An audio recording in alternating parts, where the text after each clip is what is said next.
몇 사람과 인사드리겠습니다. 오늘 목소리 따오고 있는데 지치지 않도록 성령 충만합시다. 성령으로 충만합시다. 크게 몇 사람과 인사드리겠습니다.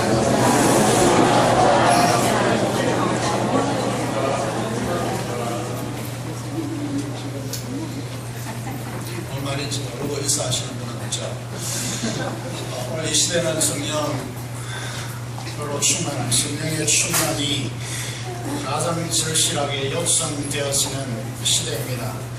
우리 시대의 대부분의 사람들이 성령 충만함을 경험하지 못하고 살아가는 그런 시대이기 때문에 오늘 이 시대의 상황이 우리로 하여금 더욱더 성령의 충만함이 요청되는 그런 시대이다라고 말씀드릴 수 있습니다. 이 조직신학자, 한 신학자가 이런 연구 발표를 했습니다. 성령 충만은 우리의 신실함에 대한 하나님의 보상이 아니라 우리의 실패에 대한 하나님의 선물이다 라고 그렇게 발표를 했습니다. 1907년도에 평양 대부흥운동을 부흥의 역사를 생각해 보면 1985년에 8월 20일에 일본이 창덕궁 안에 진입하여서 고종 황제의 황후이죠. 명성황후를 시한 사건이 일어납니다. 이 사건은 일비사변이다 그렇게 이야기하죠. 10년 뒤에 1905년에 히토 히로부미가 고종 왕의 반대에도 불구하고 왕의 사인 없이 소위 말하는 을사오적이라고 불리우는 유한용, 박재순, 이지용, 이근택, 권준형 이 이제 사람들과 함께 이 조선의 외교권을 박탈하는 을사조약이라고 합니다. 요즘 능약이라고 그렇게 말하죠. 1905년에 일어납니다. 1910년에 김술련 국친 한일합방이 이루어집니다. 그 조항의 제1조에 보면 한국 황제 폐하는 한국 전체에 관한 일제 통제권을 완전히 또 영구히 일본 황제 폐하에게 넘겨준다라고 그 조항이 1조에 그렇게 기록되었습니다. 이 일련의 사건 속에서 그 참담한 시대적 상황 속에 1907년에 평양 대부흥이 일어납니다. 1903년에 원산에서 선교사를 중심으로 해서 기도운동이 시작되었고 1907년에 성령의 부흥이 불같이 평양을 중심으로 해서 불붙게 되어지고 100년에 걸쳐서 한국 교회는 커다란 부흥을 경험하는 그런 역사를 이제 가져오게 되었습니다. 지금 1990년 이후부터 한국 교회는 급속도로 쇠퇴하고 있다. 이 말을 하기가 굉장히 힘든 이제 이 고백이겠습니다만은. 지금 세월호 사태라고 하는 이 사태가 이제 보여주는 것은 정부와 관료 사회 그리고 종교와 경제 이 모든 것들이 이제 이것들의 총체적인 부패 다른 말로 말하면 만본이 우상화되어서 그 지배력을 한국 사회 전체의 지배력을 확대하는 그런 이제 상황에서 일어난 상황으로 단순히 보고 있지 않고 중요한 사태로 우리가 보고 있습니다. 특히 한국 조국과 또 이 교회의 돌파구가 전혀 보이지 않는 듯합니다. 정치권의 여당과 야당, 관료 사회, 종교와 사회 전반, 문화에 만연되어 있는 이 돈 중심의 사회 구조를 어떻게 이제 근본적으로 개혁할 수 있을까? 그 방법이 전혀 보이지 않습니다. 최근에 총리를 이제 선택하는 문제나 여러 가지 사항들을 보면서 쉽지 않은 문제다. 특히 교회 우리 자신들은 잘 압니다. 교회 안에 뿌리에 내려서 있는 자기 주장 의지로 자기 영광을 추구하는 원초적인 욕망이 교회 안에 성도들의 심령을 장악하고 도사리고 있기 때문에 이것을 통해서 또 종교적 열심의 최대 촉진제로 그렇게 작동하고 있기 때문에 교회 문제를 해결하는 데도 쉽지 않습니다. 어떻게 교회 안에서 하나님 나라를 향한 거룩한 열정과 열망까지도 이런 육신의 소욕에 사로잡혀서 그것에 의한 열정으로 나타난가 정말 우리가 이해하기 힘든 그런 요소이고, 사실 우리 내면의 세계를 열어다보면 이 교회가 쇠퇴하는 가장 중심적인 문제가 여기에서 나타나고 있다라고 그렇게 말씀드릴 수 있습니다. 성령운동을 가장 강렬하게 우리 한국 사회가, 한국 교회가 추구했는데도 불구하고 성령의 열매, 그 성령의 열매는 예수 그리스도의 인격의 열매인데, 예수 그리스도의 그 형상의 아름다움이 이 사회의 그리스도인들을 통하여서 빛과 소금으로 드러나지 않고 있다라고 그렇게 교회를 평가하고 있습니다. 여러분, 이제 이 이기심에서 돈과 권력과 명예와 편리를 추구하는 그리스도인들이 세상에 넘쳐나고 있지, 거룩을 추구하는 그리스도인들이 상대적으로 너무나 빈약하다라고 그렇게 말씀드릴 수 있습니다. 이 모든 상황 속에서 조국 교회에 저와 여러분에게 필요한 것은 이제 그 방법에 있는 것이 아니고 성령 충만함이 필요하다, 성령의 부흥이 필요하다, 그 가장 저점에 우리는 놓여있다라고 그렇게 말씀드릴 수 있습니다.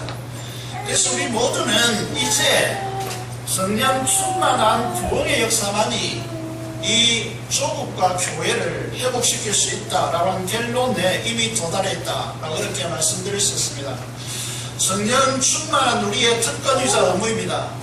이 시대는 침체된 조국교회를 다시 부흥케 하는 성령의 담비가 필요합니다.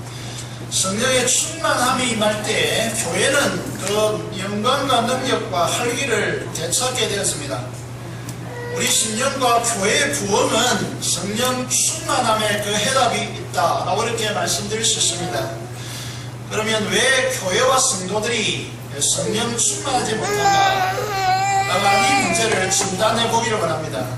15절부터 보시면 사도 바울은 교회를 향하여서 이렇게 요청하고 있습니다.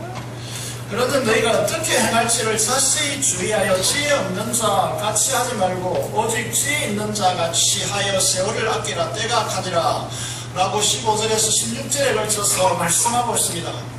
자, 이 말씀을 따라서 우리가 우리 자신에게 하나님께서 묻는 질문을 가지고 우리 자신을 정직하게 질문할 필요가 있습니다. 그 질문이 무엇이냐면, 정말 내 자신이 이렇게 살아가야 한가? 라고 하는 이 질문에 대하여서 우리는 정직해질 필요가 있습니다. 우리가 이제 거짓된 욕망과 거짓된 자기 만족은 성령의 역사를 가져오지 못하게 하는 그런 이제 벽이 되기 때문에 우리 자신을 해서 정직해야 합니다. 나는 이대로 살아도 좋은가? 나는 지금 신앙생활에 만족하고 있고 저와 여러분들이 이렇게 사는 모습이 정말 내가 원했던 그런 모습인가? 라고 하는 이 질문을 가지고 하나님의 음성을 들어야 합니다. 거짓된 자기 만족으로 성령 충만에 이르는 길을 원천 동시하고 있는 우리의 삶은 아닌가? 라고 하는 이 문제에 대해서 우리 자신을 정직하게 들여다봐야 한다는 것이죠. 사랑하는 성도 여러분, 지금 여러분의 삶에 대하여서 만족하십니까? 성령 충만하십니까? 성령 충만하다는 의미를 우리가 이제 되찾아야 합니다. 오늘 에베소서 5장 18절의 말씀을 보면 술 취하지 말라 이는 방탕한 것이니 오직 성령의 충만을 받으라고 말씀하고 있습니다. 왜 성령 충만을 술 취함과 비교하여서 우리로 하여금 성령 충만함이 무엇인지 이해하도록 하는가 라고 하는 이 부분에 대해서 말씀드리기를 원합니다. 술에 취하면 술의 영향과 그 지배를 받는 것처럼 성령으로 충만하면 성령의 강력한 영향력에 압도되어진다 라고 하는 말입니다. 술을 마시면 술 기운이 온몸에 퍼지듯이 성령 충만하게 되어지면 우리의 전 존재와 삶이 성령 하나님의 감동하심과 강건하심의 영향력 아래 놓이게 되어지고 성령에 의해서 지배되어지는 이 상태를 말합니다. 성령 충만함이란 고든 피라고 하는 사람이 이렇게 말합니다. 성령이 우리를 인도할 때 그 충만한 은혜와 능력으로 우리가 순종하게끔 하는 역사, 이것이 성령 충만합니다 라고 그렇게 말씀하고 있습니다.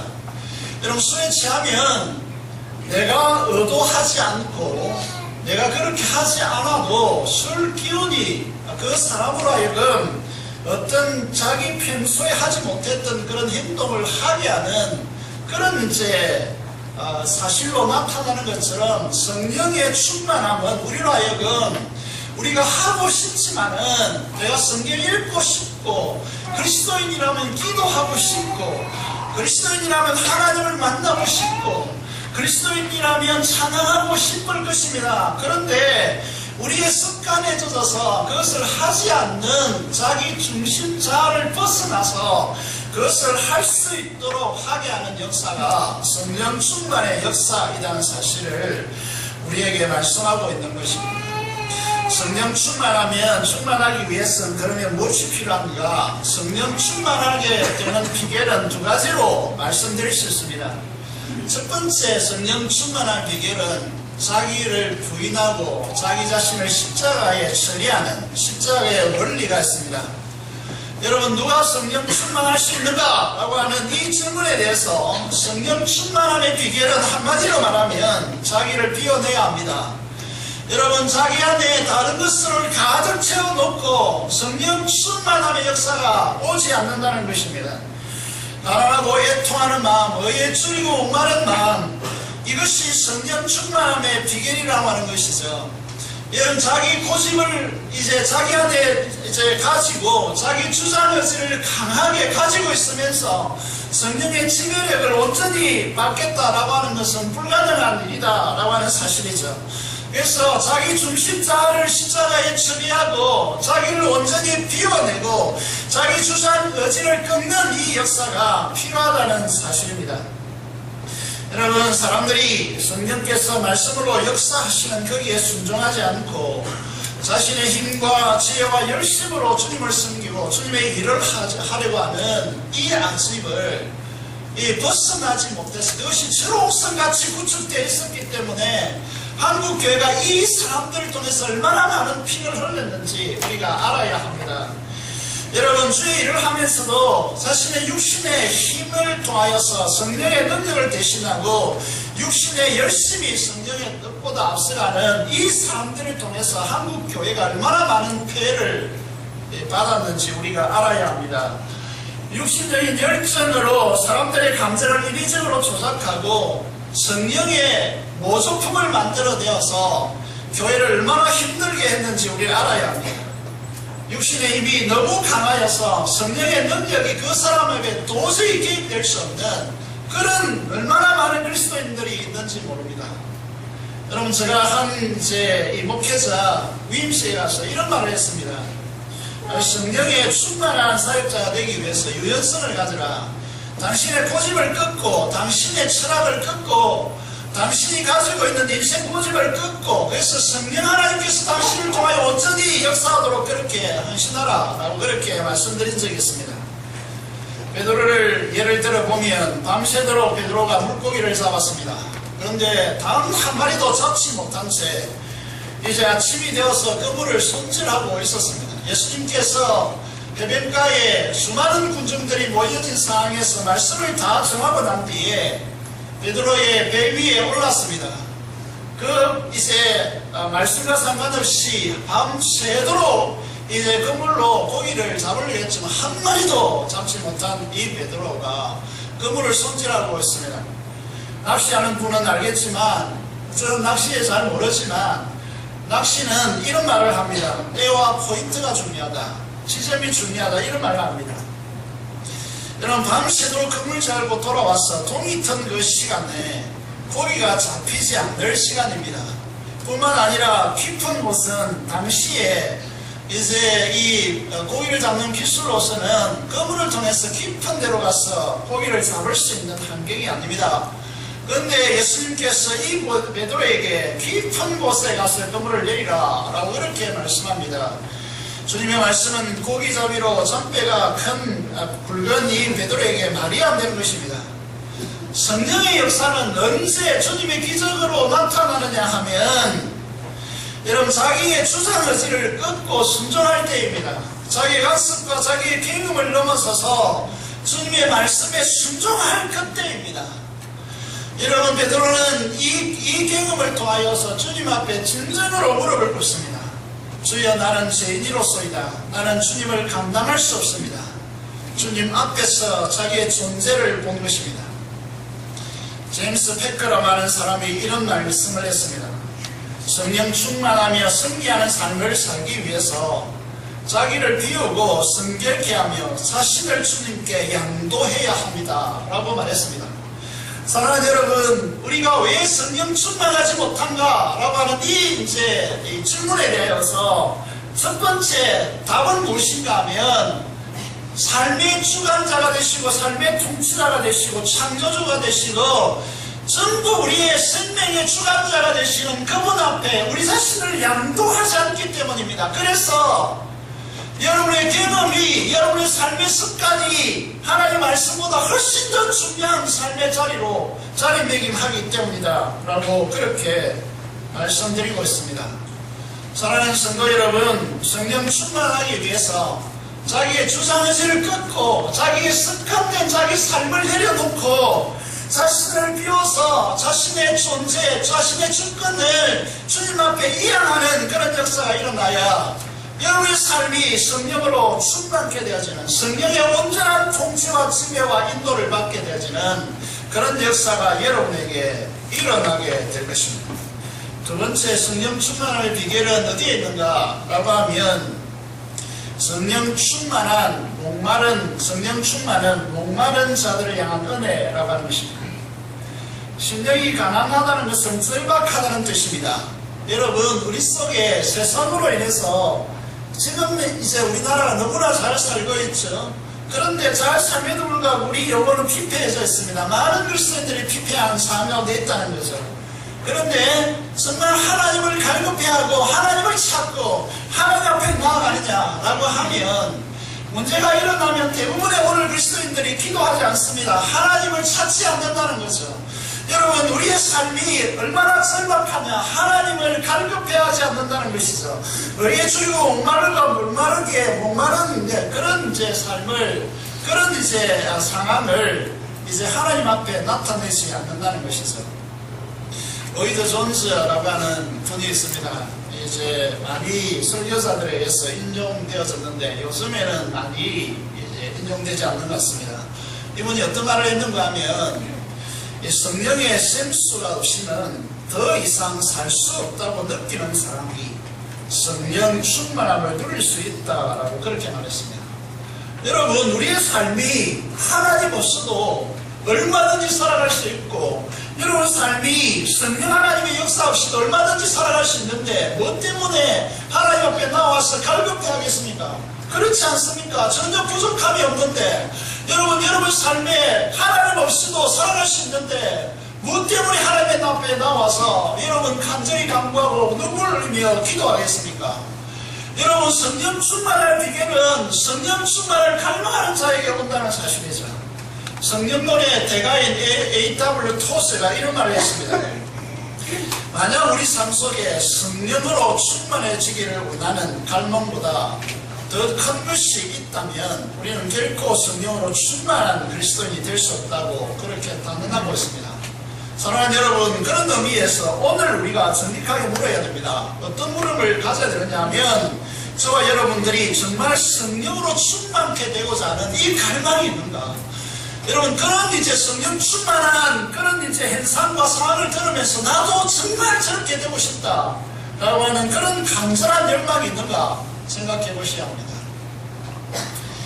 여러분, 요한복음 4장에 보면 사마리아 수가성에 예수님께서 유대인이기 때문에 유대인으로 태어나고 유대인 환경 속에서 자라났기 때문에 유대인들은 이 사마리아를 통과하지 않습니다. 그런데 예수님께서 의도적으로 이 사마리아 수가성으로 찾아가십니다. 그곳에서 여인을 만납니다. 어떤 여인을 만납니까? 남편을 5이나 갈아치웠지만은 지금도 만족할 수 없어서 결혼하지 않고 다른 남자와 살고 있는 이 여인을 만납니다. 그래서 부끄러운 삶이기 때문에 아무도 이제 활동하지 않는 그 이제 유대인 사마리아 그 지역은 낮 12시에 우물에 사람들이 나타나지 않습니다. 그래서 이 여인이 이제 정오에 물을 끼려고 이 우물에 나타난 것입니다. 그곳에서 주님께서 이 여인을 만납니다. 이 여인을 만나서 물을 달라고 하지만 이 여인이 유대인의 남자로서 어떻게 사마리아 여자에게 물을 달라 하냐라고 그렇게 반문하니까 내가 주는 물을 마시는 자는 영원히 목마르지 않으리라 라고 그렇게 이제 진정한 우리의 목마름에 대한 갈증을 일으킵니다. 여러분, 우리에게 있어서 이렇게 세상의 욕망을 따라서 추구하고 살아가는 우리 인생 속에 여러분, 건강을 위해서 살아가고 인생의 쾌락을 쫓아서 살아가고 인생의 정욕의 쾌락으로 돈을 물 쓰듯이 쓸 수 있는 물질의 풍부함으로 명예와 권력으로 내 마음대로 사용할 수 있는 그런 인생을 살아도 마음의 결핍을 채울 수 없습니다. 독재자의 최후를 우리는 비참한 최후를 우리는 곳곳에서 목도하고 있습니다. 인생은 죄로 인한 결핍으로 채울 수 없는 10년을 인생은 가지고 있음을 알아야 합니다. 그래서 우리는 인생을 살아가면서 저와 여러분들이 여러분 이제 인생의 쾌락으로 또 전력으로 여러가지 돈으로 이것을 체험받고자 여러분 헛된 그렇게 추구를 더 이상 해서는 안 됩니다. 우리 이제 이 사회가 그것을 너무나 잘 보여주는 것이죠. 돈으로 다 되는 것 같지만 이 사회가 돈이 있으면 행복할 것 같지만 전혀 그렇지 않다는 것을 이 사회가 끝 지점에서 보여주고 있습니다. 우리 한국 교회와 이 사회는 가장 저 지점을 지금 통과하고 있다라고 그렇게 말씀드릴 수 있습니다. 여러분, 우리의 인생의 결핍을 채울 수 있는 유일한 길은 예수 그리스도를 믿는 자에게 그 속에서 영생하도록 솟아나는 샘을 가져야만 가능합니다. 여러분, 우리의 삶의 환경을 바꿔야 합니다. 여러분 이렇게 살아가서 여러분이 만족이 주어지느냐 하면 그렇지 않습니다. 여러분의 삶의 환경을 어떻게 바꿔야 하느냐 하면 여러분의 삶을 대부분 제가 다 알고 있습니다. 이 300명 이 숫자의 대부분의 사람들의 삶을 모르겠습니까? 여러분 교회 이제 내내 안 온다고 해서 여러분의 삶을 모르겠습니까? 기도의 여행을 통해서 여러분의 삶은 대부분 그 내면을 속속하게 잘 알고 있습니다. 여러분의 삶을 잘 바꿔야 합니다. 주님을 찾고 주님께 기도하고 주님과 대화하고 주님의 말씀을 사모하고 그 얼굴을 구하고 하나님의 영광을 갈망하는 이 환경 속으로 여러분의 삶을 바꿔야 합니다. 성도 이제 육신을 위하여 심는 자는 육신으로부터 썩어질 것을 거두고 성령으로 심는 자는 성령으로부터 영생을 거둔다고 그렇게 말씀하고 있습니다. 여러분의 환경이 어떻습니까? 말씀을 읽고 묵상하고 기도하고 주님과 교통하고 주님의 뜻을 구하는 그래서 주님께 순종하는 이 삶으로 이 환경 가운데 여러분의 삶을 두고 있습니까? 우리의 육체는 죄로 물들어져 있습니다. 우리의 하나님의 형상으로 창조된 이 인간이 죄로 인하여서 이 형상이 찌그러졌고 여러분 이 형상이 기능이 망가져 있습니다. 그래서 인간은 죄악된 이 죄에 사로잡혀 있는 인간은 육신의 욕망을 통해서 자기의 신념의 그 갈급함을 채우려고 하지만은 채울 수 없습니다. 술 취함의 환경에 자신을 방임하면 방탕한 삶으로 영혼과 육체가 망가집니다. 성령 안에서 주님의 얼굴을 구하고 그의 영광을 갈망하면 성령 하나님의 역사로 성령 주님으로부터 주님의 인격적인 이 열매, 성령의 9가지 열매를 그의 인격에서 맺게 되었습니다. 사랑과 일학과 화평과 오래 참음과 양성과 자비와 온유와 절제와 충성의 그리스도의 성품으로 열매 맺는 그런 역사가 일어났다는 것이죠. 여러분, 지금 우리가 예배 시간이나 또 기도의 시간이나 여러분 일상적인 개인의 기도의 시간에서 어떤 경험을 하고 있는지 여러분 영적인 정말 하나님께서 원하시고 여러분들이 만족하시는 그런 그리스도인의 삶을 사시는지 여러분 들여다보셔야 됩니다. 제가 성령 충만한 부흥의 역사의 한 시대를 걸어가게 했던 주도적인 그 사람이 그 시대의 교회를 여러분에게 좀 소개하고 싶습니다. 우리의 교회와 그 시대의 교회가 어떻게 얼마나 달랐는지 우리 자신이 좀 알기를 원합니다. 우리나라에도 이제 1920세기 초에 부흥의 역사였던 것처럼 미국에도 찰스 피니라고 하는 이 사람을 통해서 19세기에 교회 부흥이 일어났습니다. 그때 그 교회를 이렇게 진술하고 있습니다. 우리는 교회에서 기도회를 가졌다. 그런데 갑자기 하늘이 열리고 내게로 내려오는 것 같았다. 하늘이 열려서 그 하늘이 내게로 내려오는 것 같았다. 영광과 순전한 사랑이 파도처럼 밀려와 내 존재를 덮었다. 주님이 내 주변과 내 안에 계셔서 느낄 수가 있었다. 오, 나는 그 주님의 아름다움에 못 이겨 터질 것만 같았다. 그분의 임재의 감도에 취해버렸다. 라고 그렇게 진술하고 있습니다. 여러분, 오늘날 그리스도인들이 얼마나 맨맨합니까? 여러분 기도할 때 하나님의 나라가 여러분을 집어삼키듯이 여러분에게 임재하고 있습니까? 여러분, 이런 역사가 우리에게 필요한 시대가 되었다 이 말이죠. 여러분, 이 시대를 갈망하는 역사가 있기를 바랍니다. 성령의 역사는 하나님의 임재를 감명하게 되었습니다. 구세군 사령관인 이 사무엘 브랭클이라고 하는 사람이 이런 전언을 했습니다. 성령이 내게 오셨을 때에 그 두려움과 경이로움이 뒤섞인 기쁨을 나는 잊을 수 없다. 여러분, 성령의 기름 부음의 역사가 그 사람에게 임재하게 될 때에 꽤나 많은 깨달음의 세계가 똑같다는 것입니다. 나타나는 현상이 무엇이냐면 두려움과 경이로움이 뒤섞인 기쁨이 그를 집어삼켜서 잊을 수 없다는 것입니다. 다시 말해서 그리스도께서 내 안에 계시게 된 것이다. 내 영혼을 표현할 수 없는 사랑으로 충만하였다. 성령이 내 안에 거하고 살아있는 하나님의 성전이 되는 것은 경외심과 거룩한 두려움이 섞인 큰 기쁨이었다. 반복하고 있습니다. 여러분, 성령의 기름 부으심, 은사의 기름 부으심과 충만한 역사 속에서 나타나는 현상을 이 사람들이 동일하게 진술하고 있다는 것입니다. 그것은 내 마음속으로 들어온 사랑의 천국이었다. 내 영혼은 눈 녹듯이 녹았다라고 그렇게 기록하고 있습니다. 제가 1983년도 겨울 새벽에 학교 도서관, 제가 그 당시 다니고 있었던 학교 도서관 뒤에 사회관 앞에 잔디밭이 깔려있는데 그 나무 밑에서 하나님과 5시부터 2시간 동안 큐티를 가졌습니다. 그러던 어느 날 저를 향한 하나님의 개인적인 그 놀라운 사랑의 물결에 압도되어서 거룩한 두려움과 떨림과 함께 찾아오는 말할 수 없는 기쁨과 평강을 이 세상의 언어로 표현할 길이 없습니다. 그때 이렇게 진술을 드릴 수 있습니다.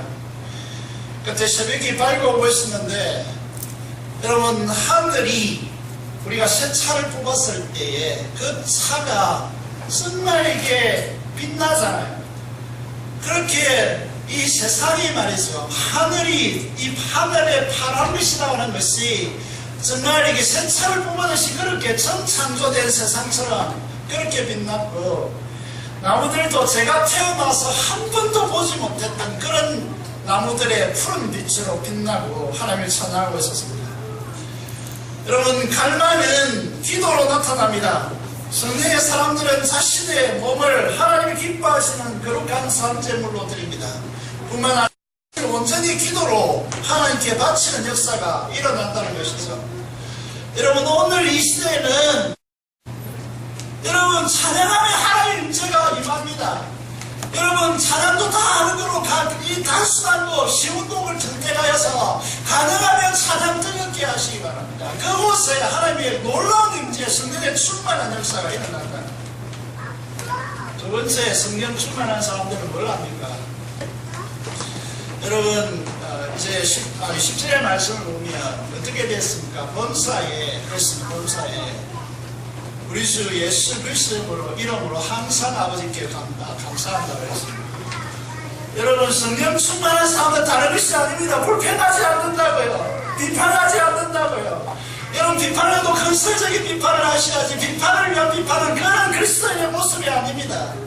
여러분, 범사에 항상 예수 그리스도 이름으로 아버지 하나님께 감사하는 그런 삶을 살아가는 사람들이, 성령 충만한 사람들이지. 그래서 이제 이 한국 교회 성도들의 대부분을 만나보면 뭐합니까? 목회자 비난하고 말이죠.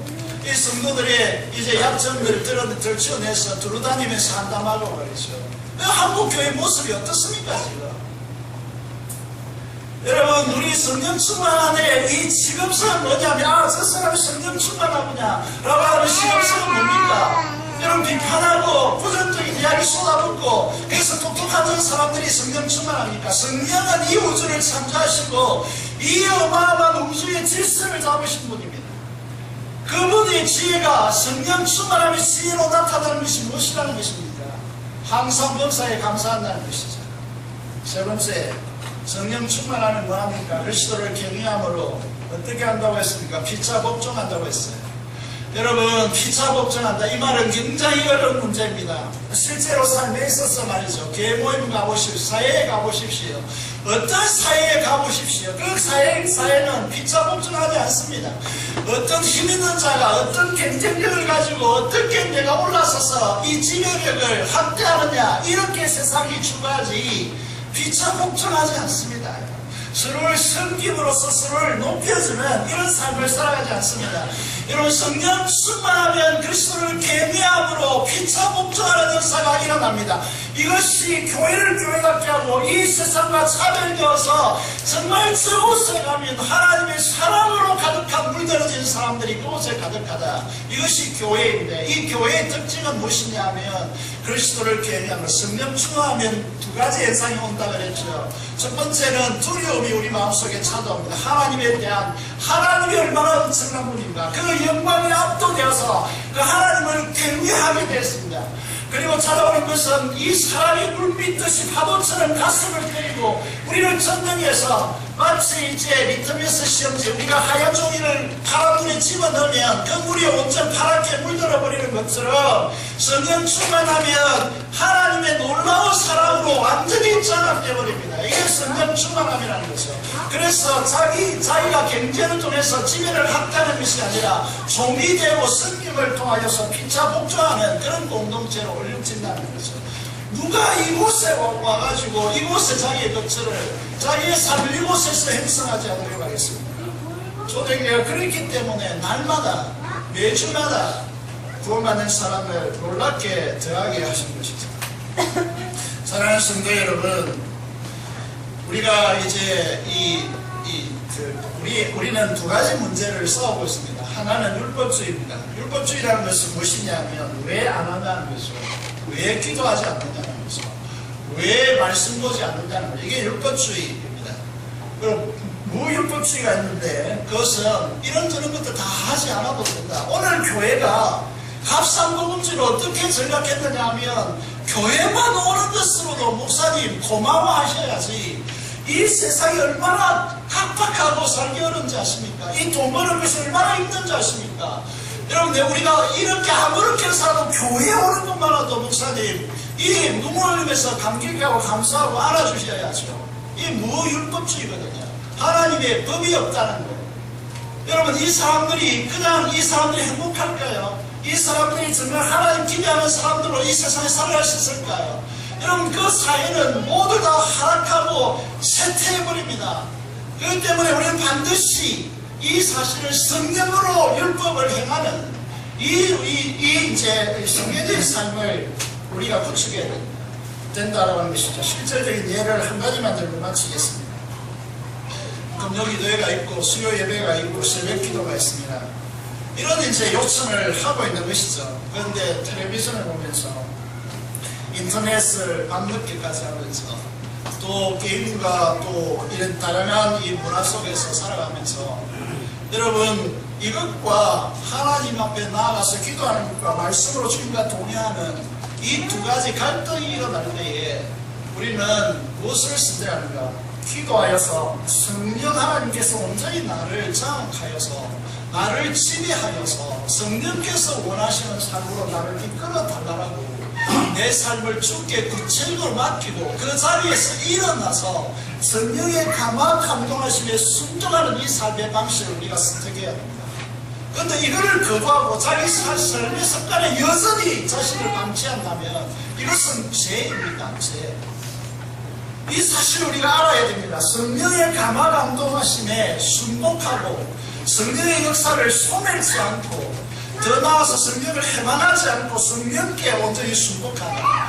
그래서 이 갈망하고 그렇게 하나님 앞에 내 자신을 내어드리는 삶을 사는 것이 율법주의와 무율법주의에서 벗어나서 성령의 사람으로 살아가는 비결임을 우리가 알아야 됩니다. 사랑하는 성도 여러분, 오늘 두 주에 걸쳐서 이제 성령 충만, 성령의 역사에 대해서 우리가 살펴보았습니다.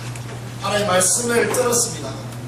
이제 여러분의 삶에 너무나 깊이 있게 세속적으로 눌러앉은 그 자리에서 일어나십시오. 하나님께 성령의 역사에 여러분 자신을 드리십시오.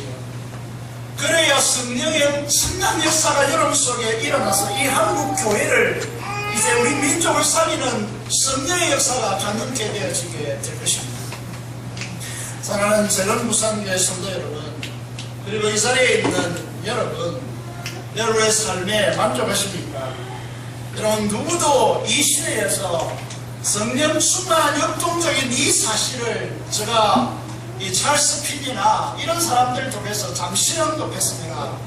여러분 이 삶을 성령 충만을 갈급하시고 하나님으로부터 오는 통치로 오는 영생과 풍성한 삶, 이 절대적인 구원을 이 땅에 드러내는데 우리의 삶을 오직 성령의 충만한 역사에 우리 자신들을 드리는 것을 갈망하고 주님께 우리 자신을 드리는 하나님의 백성된 성도 여러분들이 되시기를 주님의 이름으로 축원합니다. 기도를 드리겠습니다. 정말 우리의 삶의 지난날을 뒤로하고 우리의 쇠약된 습관을 하나님 앞에 온전히 고치고 십자가에 처리하고 성령의 충만함의 인도함을 받는 우리 삶이 되게 해달라고 정말 하나님 앞에 그런 가지고 우리 자신을 맡기는 그런 기도를 드리고 민족의 보호와 통일과 바시는 선교사를 위해서 함성으로 기도하겠습니다. 살아계신 아버지 하나님 은혜를 감사합니다. 주께서 역사해 주시고 은혜를 베풀어 주셔서 능력으로 역사해 주시기를 간절히 소원을 드립니다. 하나님 아버지 우리가 이대로 살아서는 안 되고 하나님 이 조국교회와 이 민족이 이렇게 힘든 상황이 있는데 우리는 너무나 안일한 모습으로 살아오겠지라도 우리 자신을 바라볼 수 있는 은혜가 있게 하여 주시옵소서. 성령 충만케 하여 주시옵소서. 하나님 아버지 더 이상 자신을 방임하지 않고 자기 삶의 습관과 가치관에 얽매이는 것이 아니라 하나님의 주님의 몸된 교회를 통하여 인도하시는 바와 성령 하나님의 인도하시는 바에 적절고 신중하여 굴복하는 하나님의 자녀들 되어지게 하여 주시옵소서. 이 민족과 아버지 하나님이여 조국을 불쌍히 여기시고 민족의 복화가 이루어지게 하시며 피없는 통일을 이루어주시고 계속해서 땅끝까지 주님의 몸된 하나님의 복음을 전하기 위하여 선교사를 끊임없이 파송하는 우리 민족과 교회 될 수 있도록 역사하여 주옵소서. 우리 주 예수 그리스도의 이름으로 기도드리옵나이다.